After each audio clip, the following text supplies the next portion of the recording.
नमस्कार, मी धनंजय सानप ॲग्रोवन शोमध्ये तुमचं स्वागत आहे। आजच्या राज्य मंत्रिमंडळाच्या बैठकीकडे राज्यातील लाखो शेतकऱ्यांचं लक्ष लागलेलं होतं। कारण या बैठकीनंतर किंवा या बैठकीच्या आधी पुण्यश्लोक अहिल्यादेवी होळकर शेतकरी कर्जमुक्ती योजनेअंतर्गत शेतकऱ्यांच्या कर्जमाफीचा पहिला हप्ता शेतकऱ्यांच्या कर्ज खात्यावरती वितरित केला जाईल अशी शक्यता वर्तवली जात होती। पण आज निधीचं वितरण करण्यात आलेलं नाहीये। त्यासाठी सहकार मंत्री नेमकं काय म्हणाले? कृषी मंत्र्यांनी कर्जमाफीबाबत काय माहिती दिली? मंत्रिमंडळाच्या बैठकीत एकूण 7 निर्णय घेण्यात आलेले आहेत। यामध्ये कोणते निर्णय आहेत? शेतकऱ्यांसाठी काही निर्णय आजच्या मंत्रिमंडळ बैठकीत घेण्यात आलेला आहे का? सगळं काही जाणून घेणार आहोत आजच्या द ॲग्रोवन शोमधून, त्यामुळे तुम्ही व्हिडिओ शेवटपर्यंत नक्की बघा। तर राज्यातील शेतकऱ्यांच्या कर्ज खात्यावरती आज कर्जमाफीची रक्कम जमा होईल अशी शक्यता व्यक्त केली जात होती। कारण राज्य सरकारनं नुकतीच 7,000 कोटी रुपयांच्या वितरणासाठी मंजुरी दिलेली होती। त्यासाठीचा शासन निर्णय सुद्धा प्रसिद्ध केलेला होता। पण अद्यापही काही अडचणी येत असल्यानं 2 दिवसात पुढच्या कर्जमाफीची रक्कम वितरित करण्यात येईल अशी माहिती राज्याचे सहकार मंत्री बाबासाहेब पाटील यांनी दिली। एका वृत्तवाहिनीला बोलताना मंत्री बाबासाहेब पाटील असंही म्हणाले की कर्जमाफीच्या संदर्भात आणखीन काही अडचणी ह्या आहेत। जर त्या अडचणी तत्काळ सुटल्या तर लगेचच आम्ही शेतकऱ्यांच्या बँक खात्यावरती म्हणजे शेतकऱ्यांच्या कर्ज खात्यावरती तातडीने रक्कम कर्जमाफीची वितरित करू। पण जर त्या अडचणी सुटल्या नाहीत तर पुढची 2 दिवससुद्धा यासाठी लागू शकतात असंही त्यांनी आज एका वृत्तवाहिनीला बोलताना सांगितलं। त्यामुळे कर्ज खातं नील होण्यासाठी कर्जमाफी योजनेसाठी पात्र असलेल्या शेतकऱ्यांना काहीशी आणखी प्रतीक्षा करावी लागणार आहे असे संकेत यातनं मिळत आहेत। तर कृषी मंत्री दत्तात्रय भरणे यांनी कर्जमाफीच्या ई-KYCचं काम प्रगतीपथावर सुरू असल्याचं पत्रकार परिषदेत बोलताना सांगितलं। यावेळी कर्जमाफीच्या संदर्भात किती शेतकऱ्यांनी ई-KYC केली आहे त्याबद्दलही कृषी मंत्री काय म्हणाले ते तुम्ही पाहून घ्या। केवायसीच्या बाबतीमध्ये आपल्या सगळ्यांना माहिती आहे की साधारणतः 17 लाखाच्या आसपास शेतकऱ्यांना पहिल्या यादीमध्ये की आपण सर्वांनी कर्जमाफी ही शासनाने दिलेली आहे। त्यामध्ये साधारणतः आज अखेर 11.5 म्हणजे साधारणतः 11 लाखाच्या आसपास शेतकऱ्यांची केवायसी झालेली आहे। त्यामुळं त्यांना आता कर्जमाफीची काहीच रकमेची अडचण राहिलेली नाही आणि उर्वरित शेतकऱ्यांनी सुद्धा निश्चित प्रकारे त्या बाबतीमध्ये केवायसीचं काम हे युद्ध पातळी सुरू आहे। लवकरच त्या सर्वांना निश्चित प्रकारे या कर्जमाफीचा लाभ लवकरात लवकर मिळेल। खरं म्हणजे मुख्यमंत्र्यांनी 31 जुलैपूर्वी शेतकऱ्यांना कर्जमाफीचा लाभ दिला जाईल अशी ग्वाही दिलेली होती। पण अद्यापही तारीखवर तारीखचा सिलसिला सुरूच आहे।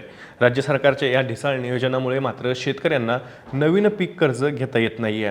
खरीपातील पिकं सध्या वाढीच्या अवस्थेत आहेत।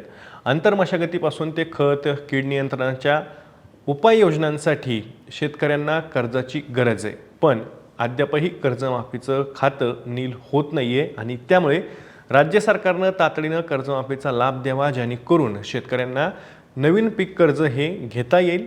पण याकडे राज्य सरकार किती गांभीर्यानं बघतंय याबद्दल अजूनही प्रश्न उपस्थित केले जात आहेत। आता वळूयात आजच्या मंत्रिमंडळाच्या बैठकीकडे।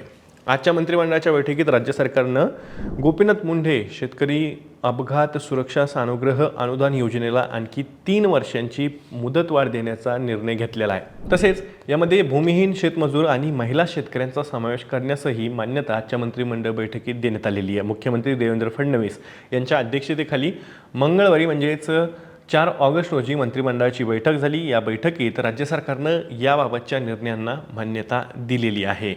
राज्य सरकार 2019 पासून शेती व्यवसाय करताना किंवा इतर कोणत्याही अपघातामुळे शेतकऱ्यांचा मृत्यू किंवा अपंगत्व आल्यास संबंधित शेतकरी किंवा त्यांच्या कुटुंबाला आर्थिक मदत हे या योजनेच्या अंतर्गत देतं। अलीकडे 2023 मध्ये या योजनेला दिवंगत गोपीनाथ मुंडे यांचं नाव हे देण्यात आलेलं।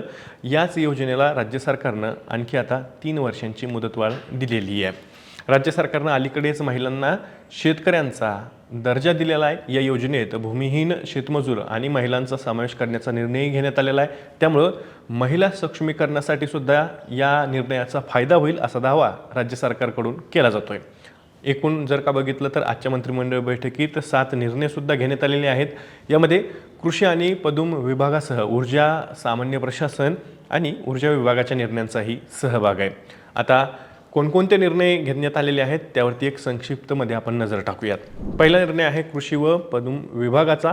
यामध्ये मी जसं सुरुवातीला म्हणालो, गोपीनाथ मुंडे शेतकरी अपघात सुरक्षा सानुग्रह अनुदान योजनेस आणखी 3 वर्षाची मुदतवाढ देण्यात आलेली आहे. आता योजनेत भूमिहीन शेतमजूर आणि महिला शेतकऱ्यांचा समावेश करण्यात येणार आहे.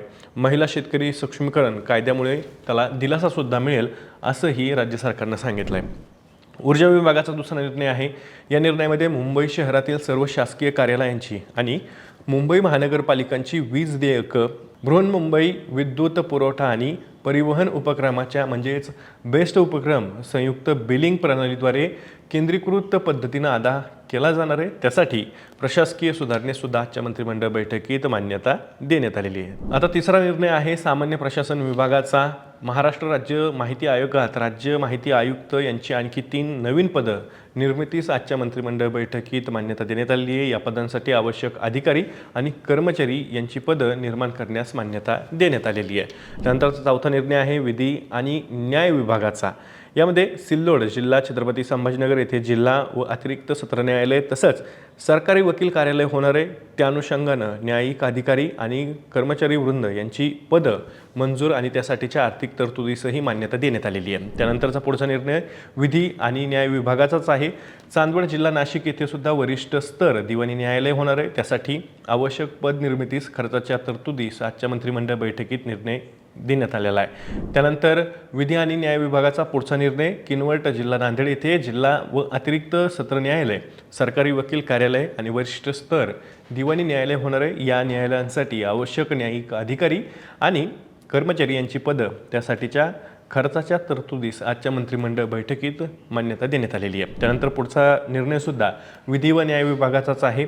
यामध्ये केज जिल्हा बीड येथे वरिष्ठ स्तर दिवाणी न्यायालय होणार आहे. या न्यायालयांसाठी आवश्यक न्यायिक अधिकारी व कर्मचारी यांची पदं आणि त्यासाठी आवश्यक खर्चाच्या तरतुदीस मान्यता देण्याचा निर्णय आजच्या मंत्रिमंडळ बैठकीत घेण्यात आलेला आहे. त्यानंतरचा निर्णय आहे विधी व न्याय विभागाचा. पिंपरी चिंचवड जिल्हा पुणे येथे विशेष मोटार वाहन न्यायालय निर्माण करण्यासाठी सुद्धा आजच्या मंत्रिमंडळ बैठकीत मान्यता देण्यात आलेली आहे. एकूणच आजच्या मंत्रिमंडळ बैठकीत 7 निर्णय घेण्यात आलेले आहेत. याबाबतचे शासन निर्णय हे राज्य सरकारच्या अधिकृत संकेतस्थळावरती प्रसिद्ध होतीलच. आता तुम्हाला या निर्णयांबद्दल काय वाटतंय? तुमची प्रतिक्रिया कमेंटमध्ये सांगा. कर्जमाफीच्या बाबत सहकार मंत्री आणि कृषी मंत्र्यांनी जे सांगितलं आहे त्याबद्दल तुमची प्रतिक्रिया काय आहे तेही कमेंट करायला विसरू नका. मी या माहितीसोबत तुर्तास इथेच थांबतोय. मी दररोज संध्याकाळी 6 वाजता ॲग्रोवनच्या यूट्यूब चॅनलवर शेती आणि शेतकऱ्यांच्या हिताचे मुद्दे घेऊन येत असतो. त्यामुळे तुम्ही अजूनही ॲग्रोवनच्या यूट्यूब चॅनलला सबस्क्राईब केलं नसेल तर लगेच सबस्क्राईब करा. व्हिडिओ जास्तीत जास्त शेतकऱ्यांपर्यंत पाठवण्यासाठी व्हिडिओला लाईक आणि शेअर नक्की करा. आपण पुन्हा भेटू. तर तुम्ही तुमची आणि तुमच्या जवळच्या माणसांची काळजी घ्या.